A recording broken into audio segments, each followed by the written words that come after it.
Hello everyone, welcome back. Today we are going to discuss our new topic, that is advantages and disadvantages of the cross pollination. As we know that pollination is the transfer of the pollen grains from the anther to the stigma of a flower, and there are the different types of the pollination. हम आपके पहले से pollination पढ़ चुके हैं, उसके types पढ़ चुके हैं. अब हम पढ़ेंगे आपका cross pollination के disadvantages और advantages. The first is the advantages. What are the advantages? The first is it brings about genetic recombination that is helpful in producing improved crop and production of the new varieties. As we know that by the process of the cross pollination, हमने पढ़ा है कि cross pollination is also known as the genogamy. इसको आपका genogamy भी बोला जाता है आपका, और allogamy भी बोला जाता है.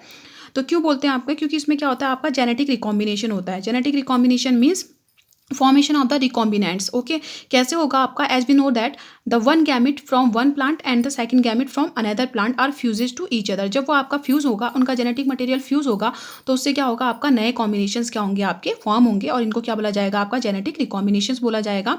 And when the genetic recombinations are form, then they are helpful in the production of the improved crops. जिससे क्या होगा, आपका क्रॉप में क्या आते हैं, आपके इंप्रूवमेंट होते हैं, आपके उसमें आपके नए करेक्टरिस्टिक्स आते हैं, डिजायरेबल करेक्टरिस्टिक्स आते हैं, और आपके कुछ जो आपके अनडिजायरेबल करेक्टरिस्टिक्स हैं वो धीरे धीरे क्या होते हैं, आपके रिमूव होते रहते हैं आपके.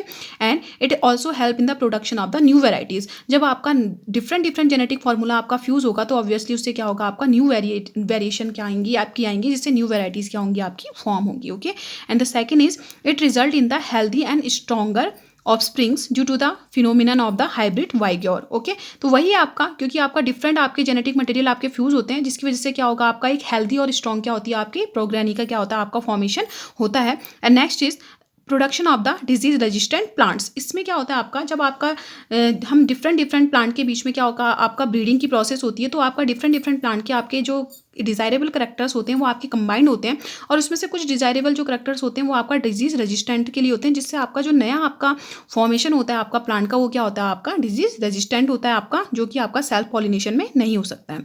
It result in the production of the seeds in the self sterile plants. As we know that self sterile plant कहने का मतलब हुआ आपका कि जो प्लांट्स होते हैं उनमें आपका सेल्फ इनकम्पैटिबिलिटी पाई जाती है, और वो स्टेराइल होते हैं, और वो खुद से सेल्फ पॉलिनेशन नहीं कर सकते, जिससे आपका सीड का प्रोडक्शन नहीं होगा.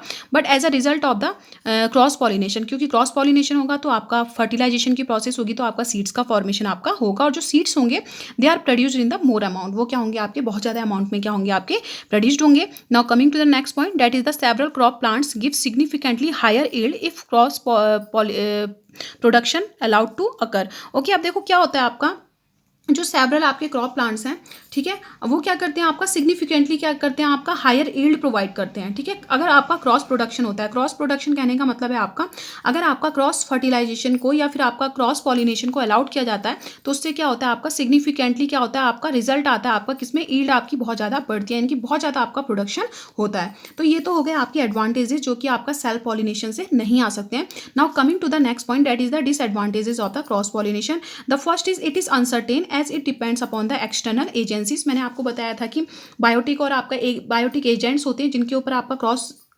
पॉलिनेशन क्या होता है, आपका डिपेंडेंट होता है. क्योंकि अब क्रॉस पॉलिनेशन होना है तो ऑब्वियसली, क्योंकि पॉलन ग्रेन्स आपके मोटाइल नहीं है, दे नीड अ वेक्टर और एजेंट फॉर देयर ट्रांसपोर्ट. तो उनके ट्रांसपोर्ट के लिए उनको आपका किसी वेक्टर की क्या होती है, आपकी ज़रूरत होती है, आपकी एजेंट की ज़रूरत होती है. सपोज करो कि अगर ये एजेंट आपका अवेलेबल नहीं है, तो क्या नहीं होगा, आपका पॉलिनेशन हो नहीं पाएगा. If the pollination is not there, then तो क्या होगा, आपका सीड आपके फॉर्मेशन नहीं होगा. तो इस तरह से ये क्या हो जाता है, आपका अनसर्टेन हो जाता है, क्योंकि आपका डिपेंड्स होता है किसके ऊपर, आपका एक्सटर्नल एजेंसीज के ऊपर. Now next is it involves addition of some undesirable characters and loss of some important characters. As we know that by the process of the cross pollination genetic recombinants are formed.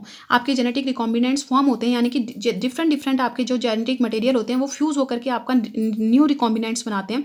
तो इसके case में क्या होता है आपका, कि कुछ chances होते हैं कि आपका कुछ ऐसा गैमिट्स का आपका फ्यूजन हो जाए जिसमें आपके अनडिजायरेबल करेक्टर्स क्या हो, आपके प्रेजेंट हो. तो वो अनडिजायरेबल करेक्टर क्या हो जाते हैं, आपका नेक्स्ट जनरेशन में क्या हो जाते हैं, आपके पास आउट हो जाते हैं. Okay, now next is waste of the pollen grains take place. ये तो आपका ऑब्वियस है, क्योंकि क्रॉस पॉलिनेटेड फ्लावर जो होते हैं आपके, उनको लार्ज अमाउंट में क्या करना पड़ता है, आपका पॉलन ग्रेन्स का फॉर्मेशन करना पड़ता है, ताकि आपका पॉलन ग्रेन्स आपका डिजायरेबल प्लेस तक पहुंच सके।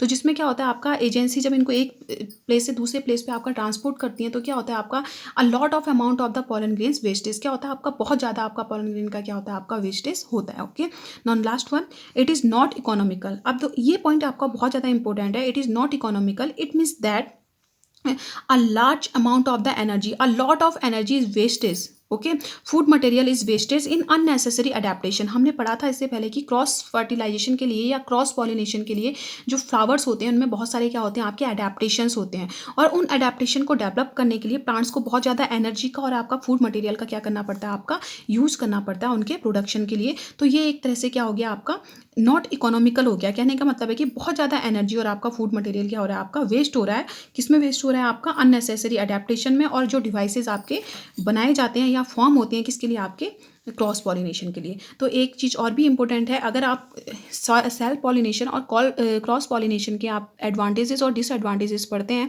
तो ऑब्वियसली एक दूसरे के रिवर्स होते हैं।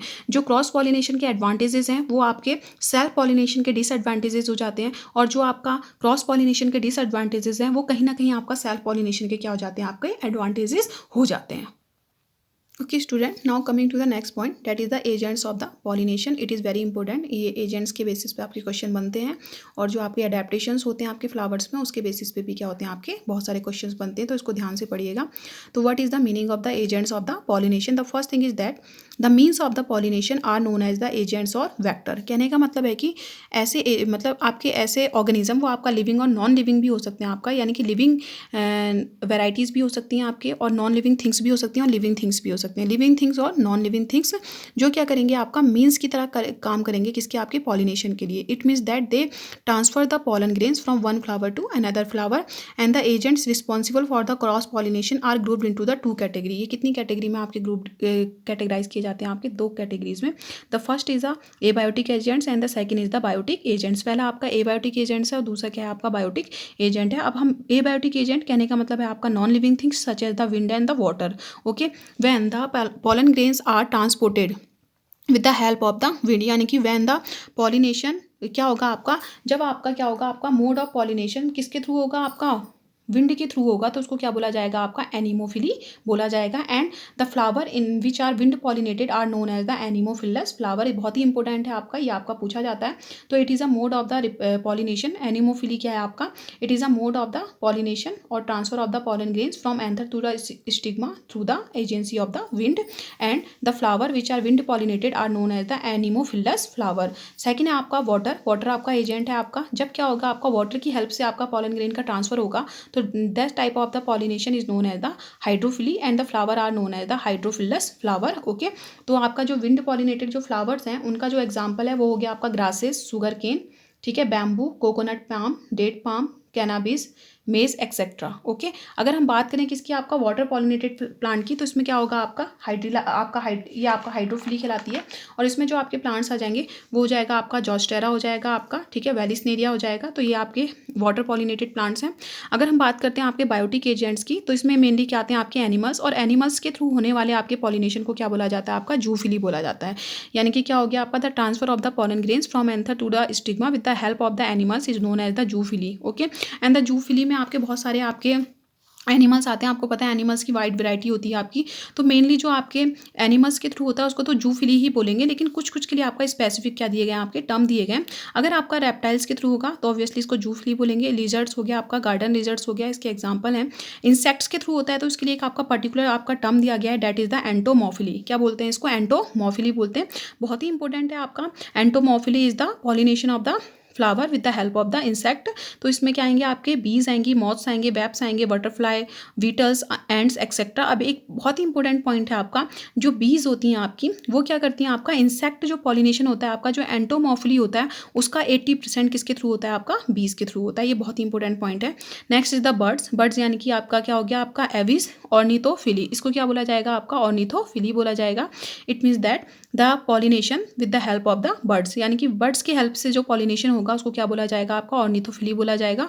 Humming birds and the sun bird are the most important example of the ornithophily. Okay, now next ornithophily. Now next is the mammals. Mammals यानी कि जूफिली बोलेंगे, इसमें लैमर हो गया, एबनॉर्मल रोडेंट, आपका अर्बोरियल हो गया, आपका रोडेंट्स हो गए, humans are also included in this. Okay, now next is the bat. Bat होगा तो उसको बोला जाएगा आपका काइरेप्टेरोफिली, और आपका स्नेल्स और स्लग्स के थ्रू होगा तो उसको क्या बोला जाएगा आपका मेलाकोफिली। तो these are the agents of the pollination. और किस एजेंट्स के पॉलिनेशन को क्या बोला जाता है ये आपका लिखा है, that is the anemophily, hydrophily, okay, zoophily, और आपका एंटोमोफिली, ऑर्निथोफिली। ओके, नेक्स्ट हो गया आपका मेलाकोफिली और काइरोप्टेरोफिली। ओके, तो दीज आर द एजेंट्स।